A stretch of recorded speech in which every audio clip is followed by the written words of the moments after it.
More than likely an elder emo. Elder! What is up, everybody? Welcome to my YouTube channel. My name is Courtney, and this is actually my first YouTube video, so we'll see how this goes. Wow, this is great. You guys have only seen me like in 2-minute intervals, so you don't really know who I am, what I like, but I asked some of you guys on all platforms what your assumptions were about me, so we're gonna read them today, and this way you can get to know a little bit more about me. So let me just get my list and we'll go through them. Okay, the first one says, you give like Disney Channel kid, I don't know why. But what you mean by that? Am I giving Debbie Ryan? I walked up to him and I said, I want to make history. And that's what we did. Yeah, I can see that. Moving on. All right, next one. Ooh, weird. Coming in hot. You're a I'm not like other girls girl. Again, what you mean by that? See, I take that as like a grave insult. It seemed like you meant it like in a positive way, but I see not like the other girls as always a negative thing.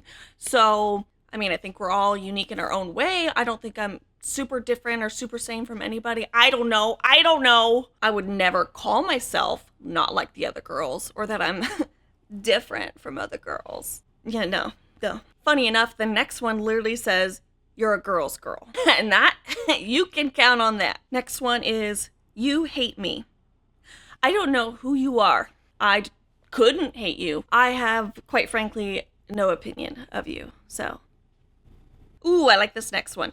You may come across a certain way, but you're a loyal and fierce friend to have. Facts. When I was in school, everyone thought I was a bitch. And I think a lot of that is just because I am actually very, very shy, very introverted, very quiet. I don't interact with people unless they interact with me first, kind of. So I think everyone thought I was rude. Plus, I kind of walk around with like a little bit of an RBF. So, but everyone always told me that when they met me and they got to know me, that I was actually really nice. But I am very much a loner, and that intimidates people. So, yeah. You would enjoy a cheese and wine tasting. That is absolute truth. That is one of my favorite things in the world. I'm a glutton for cheese. And wine, just know if you ever invite me to that, I will be saying yes. I like this one. You're very direct and sarcastic, and I believe that sometimes baffles people around you. This is true. Sarcasm is built into my very core. I almost don't know how to not be sarcastic. And I think that's gotten me in trouble a little bit before because people had no idea I was not being serious. I'm normally very not sugarcoat. I don't sugarcoat, but I try to say things to people very diplomatically. But then it gets to a point. Being diplomatic ceases to work. And I think that ties into my sarcasm because I think being serious is a little bit uncomfortable to me. I handle every uncomfortable situation with humor. And when people come to me crying, sometimes I start smiling. It's not because I love that you're emotional turmoil. I get uncomfortable and I smile. I'm sorry. I just do. I don't feel like I'm very good at comforting. You seem like a really fun person to be around. I'm actually not fun at all. All jokes aside, thank you. That is very sweet of you. I definitely have my moments where I can be like a ton of fun to be around, and then 10 minutes later I get overstimulated and my social battery drains and I need to just like sit in silence for the next 2 hours. That can happen without warning. So, speaking of that, actually, when I'm in the car driving, there will be times where I just don't play any music at all whatsoever. I just sit there and drive in silence. That makes a lot of people uncomfortable. I actually love silence because there's always something going on inside of my noggin that I'm always overstimulated. That you're hot and sexy. I know. Oh, I like this one a lot because it touched on what we kind of talked about already. You're a very extroverted person. Everyone thinks that I'm an extrovert, that I'm not shy, that I'm very confident in myself, that I'm very just chatty and love meeting strangers. And that's kind of just the persona that I put on. I'm not like that at all. I'm very introverted. I'm a loner. I can be by myself for 8 hours straight in complete silence and be happy. And I'm very quiet until I'm comfortable around you. Kind of fits in with the whole reader thing, I guess. So no, I am not an extrovert. Okay. Kevin is your favorite Jonas brother. I don't know what possessed you to say that. Do I give Kevin stan? To be quite honest, I don't really have an opinion on the Jonas brothers. I was never really a big fan. I like their one-offs. I'm watching you. Okay, you would crush a Tim Hortons ice cap. What is a Tim Tim Horton. Okay, I had to look that up, and I gotta say, I could crush it. I'm not really drawn to sweet coffees, to be honest. I'm a black coffee kind of girl. I like sweet coffees, but I can't have a sweet coffee as my first coffee. It has to be a second coffee. I don't know if that's weird. Going straight out the gate with something sugary blended, like a frappuccino or whatever, it's too much. I would get sugared out. The older I get, the less I like sweet things. Just a stab in the dark, but you're more than likely an elder emo. Elder? How old do you think I am? Excuse me. I'm not old enough to be a millennial. I am actually Gen Z. But you're kind of correct. You should have seen me when I was in middle school. Everyone called me emo because I had eyeliner that was so thick. It was like literally halfway up my eyelids. And my favorite bands currently are Sleep Token and Bad Omens. So, yeah, you clocked it. I have a memory of when I was in middle school. I wanted to be one of those like scene girls, you know, back in 2011, 2012.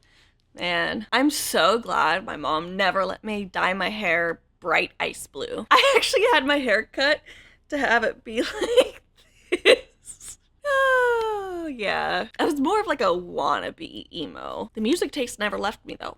Okay, I keep saying everyone is my favorite, but it's just because all these assumptions are so accurate and so good. You probably have a dark sense of humor. I very much do. In fact, I have had to learn to kind of like reel it in a little bit joining a workforce, because you never know who's going to be a little bit sensitive. And again, I think a lot of it is because I cope with everything with humor. So if it's going to be dark, it's going to be dark. Okay, this one's actually really funny to me. I assume you smell really good during fall and winter specifically. I love that you think that. That's actually a very high compliment to me, so thank you. I think I smell the same year round. I have really sensitive skin, so I don't use a lot of those like scented lotions and stuff. I don't like Bath and Body Works, and I'm not somebody that switches their scents throughout the seasons. I kind of keep like the same scent like year round because change stresses me out. But I will say my favorite scent of all time is apple, like a crisp Honeycrisp apple, which sucks because my boyfriend hates the smell of artificial apple, and I have thus been banned from using that. So next one is fun to be around, witty, laid back. I am so glad you guys think these things of me. This like touches me. I'm so glad that a lot of you go straight to these like positive things. It just really warms my heart. Laid back is a yes and no, because I can be very laid back about a lot of things, but then certain things I can be just very control freak. I'm also a very high-strung person. I guess laid back kind of just depends on the situation. I think you'd be like great fun at a book club. I think I would not be great fun at a book club because I think I would accidentally spoil things for someone. Here's the thing. As soon as I finish a book and I close that last, cover, everything about that book just leaves my brain. Now there's like general plot points that I, of course, remember. Problem that I run into is I can't remember where in the story or even like what book these things happened. So then I start talking about these things that I think happened already, but people haven't gotten to it. So I accidentally spoil it for people, and I hate that. I cannot be trusted, simply. And again, I do get very uncomfortable in crowds. I mean, if it was like a book club with close friends, that's one thing, but a book club with people that I don't know very well, I would get so uncomfortable and I'd want to leave. And I probably wouldn't ever come back. I see a lady who knows her worth, who's passionate in what she does, full of positive energy. Guys! I'm so glad you guys think that. I am very passionate in what I do. For me, it's 0 to 100. There's no like halfway point. It's just all or nothing. My assumption about you is that you also pronounced Rhysand's name wrong when you first read the series. Hello, Rhysand. Incorrect. Keep up the videos, discovered you recently, and love your vibes. You. I did not. How dare you accuse me of saying Rhysand? I would never. It has been Rhysand from day one. Here's the thing people don't realize is Rhys is a real name. This is not a name that Sarah J. Maas made up. Rhys, R-H-Y-S, is a popular name. In America, no. In the UK, yeah. And I think that's why I knew how to pronounce it correctly. If anyone ever says Rhysand around me, just know you will face my wrath. My assumption is your main genres include fantasy and romance of most types, but you enjoy thrillers too. You also look like the person to be more for the villain than the hero in a story. You would be correct. I do have a soft spot for the villains, and this has been a thing ever since I could remember. I do really love fantasy and romance, although lately, I have been very burnt out on romantasy and just kind of like romance in general. I feel like the romantasy genre has taken a really steep decline in quality. I feel like authors are, publishers I should say, are just feeling that they have to quickly put out these books because it's what's popular right now. And most romantasy books I've read lately have felt like they've been churned out way too fast. And because of that, I have been reading a lot of thrillers lately, so you would be correct. And I've been kind of settling more into just regular fantasy. I do still like fantasy romance, which is different than romantasy. It's semantics we don't need to get into right now, and romantic fantasy. But straight up romantasy right now is kind of giving me the ick. The only one lately that has not given me the ick is Spark of the Everflame by Penn Cole. But I will say book 3 of that series, the couple did start to irritate me a little bit. You're straight to the point and self-asserted, but a great person and hilarious. Thank you. Yeah, I am straight to the point. A lot of the times my brain works a little bit faster than my mouth, so sometimes things just kind of like come out, they just like seep out before I can stop them. And a lot of the times it is very, very to the point. I don't intend to be really direct, and I'm usually really good at filtering myself, but if I get tired, that filter kind of just like slips away, and then all of a sudden just everything I'm thinking comes out of my mouth. So yeah, my assumption is that you're the type of person to read the first book in a series, then read the first book of another series, then another, and never get to the second book until you go book shopping and randomly find the series, go, I recognize that author, and buy the entire series only for it to get lost in your never-ending TBR. Are you in my house? That is oddly specific and very true. How did you know that? I always start series, read the first book, like it, and then say, oh, I'll start the second book, but I'm going to take a little bit of a break. And then I never go to that second book. And I think a lot of that is because I read the Throne of Glass series pretty much back to back to back to back to back. And I burnt myself out. And I regret that because that made me not like the series as much as I think that I should have, because I burnt out on it. And I think I'm so resistant to reading books back to back now that I just straight up won't. Oddly enough though, if the series is several books long rather than just like 2 or 3, I'm more likely to continue.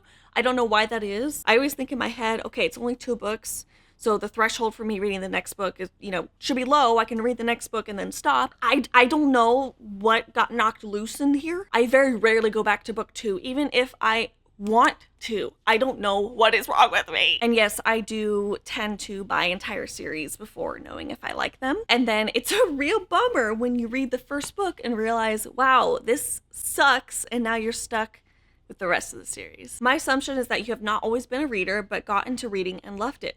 Actually, no. I was a reader ever since I was a young kid. I had a real interest in reading ever since I could remember. I was obsessed with Magic Tree House, Little House on the Prairie. I read a ton as a kid. It was when I got into middle and high school that it really declined. And I think a lot of that is because reading wasn't cool, and I wanted to be cool, sadly. I remember in high school though, getting made fun of because I would pull out some World of Warcraft books to read. Yeah. So I went from not just reading again, which was like an uncool thing, but then reading World of Warcraft books.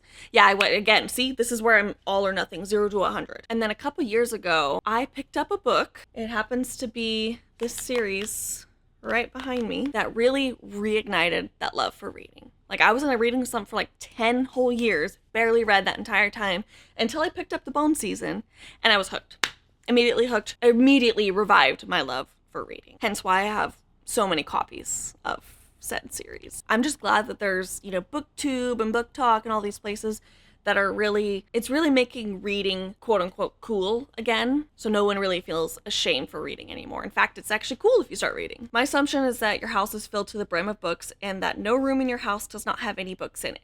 See, you would be correct because I live in a apartment that is basically an oversized studio. I don't have doors except to my bathroom. I have a front door and a bathroom door, and that is it. I can see my bed from my kitchen. So technically this is one large room and there are books in it. So you would be correct. They are kind of actually just all right here though. You really inspired me to read romantasy more often, and now it's my favorite.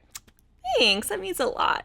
Anyway, I think you love iced coffee more than hot coffee. That's my assumption. I would say yes. I prefer iced coffee. I prefer most things iced, actually. A lot of it's because I tend to forget about the drinks that I have. And if it's iced, no big deal. You come back and it's still cold. I'm also what I like to call a certified chugger, and you can't chug hot drinks. So my assumption is that you have a room dedicated to books. I wish, My dream is to have a whole room in my house to be my little library. That is my dream. I mean, considering my apartment is just one large room, I guess it's kind of dedicated to books, but it's also got my bed and my kitchen. But that is my dream. I would love to have a library in my house. I love your videos. Thank you. My assumption is that the main and or only genres you read are romantasy and thrillers. Incorrect. My main genre used to be romantasy, but like I was saying, I kind of got burnt out. But I've always been a big fantasy lover, just like plain no major romance fantasy. Like my favorite TV shows have always been some sort of fantasy. I always loved Game of Thrones until season 8, Supernatural, all these things. I like thrillers, and I tend to go through a thriller kick where I'll just read back to back to back thriller. And then with the amount of thrillers I'm reading, I get really anxious, so then I have to take a break. My assumption is that you've spent more than $10,000 on books in your lifetime so far. That sounds like a lot, but let's see. Let's do like an average of $22 per book. Like paperbacks are cheaper, but hardbacks are more expensive. Let's see. So that'd be 454 books. I think I have. Wow, that is a wake-up call.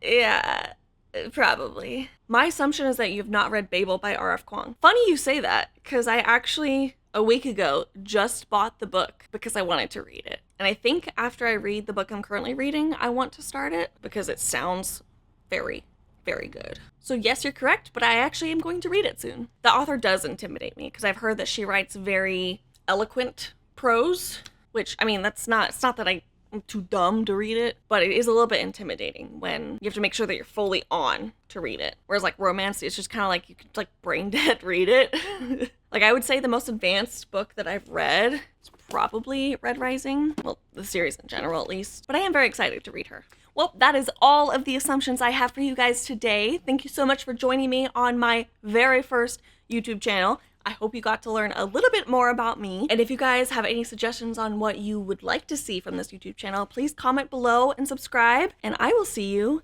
next time.